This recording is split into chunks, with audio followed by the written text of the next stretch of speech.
L'attaque des Titans, l'histoire qui a traumatisé tout le monde. Si tu pensais regarder un simple anime de monstres géants, tu t'es fait piéger. L'attaque des Titans, adaptée du manga de Hajime Isayama, commence comme une histoire de survie. Des humains, des murs gigantesques et des titans qui dévorent tout. Mais très vite, tu comprends que ce n'est pas juste une bataille contre des créatures, c'est une guerre contre la vérité.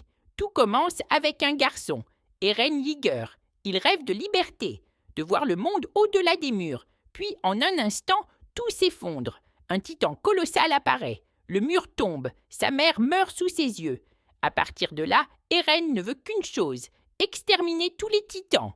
Classique? Pas du tout. Parce que l'attaque des titans ne donne jamais ce que tu attends.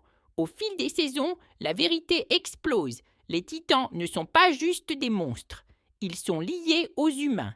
Ils sont liés à l'histoire. Ils sont liés à la politique. On découvre que le monde est bien plus grand que les murs, qu'il existe des nations, des guerres, des manipulations. Le peuple d'Eren n'est pas seulement une victime, il est aussi perçu comme une menace. Et là, tout devient gris. Plus de héros parfaits, plus de méchants simples. Eren change.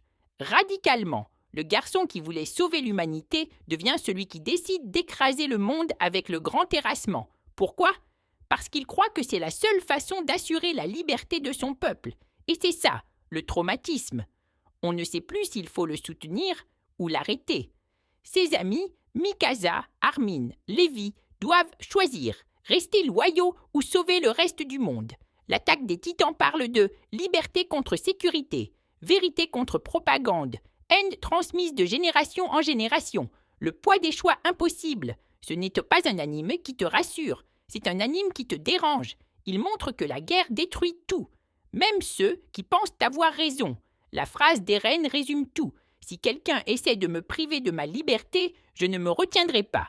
Mais à quel prix ? À la fin, il n'y a pas de victoire claire, juste des survivants, des cicatrices. Et une question, la liberté absolue vaut-elle la destruction du monde ? L'attaque des titans n'a pas juste raconté une histoire, il nous a forcés à réfléchir. Et c'est pour ça que tout le monde en est sorti un peu brisé.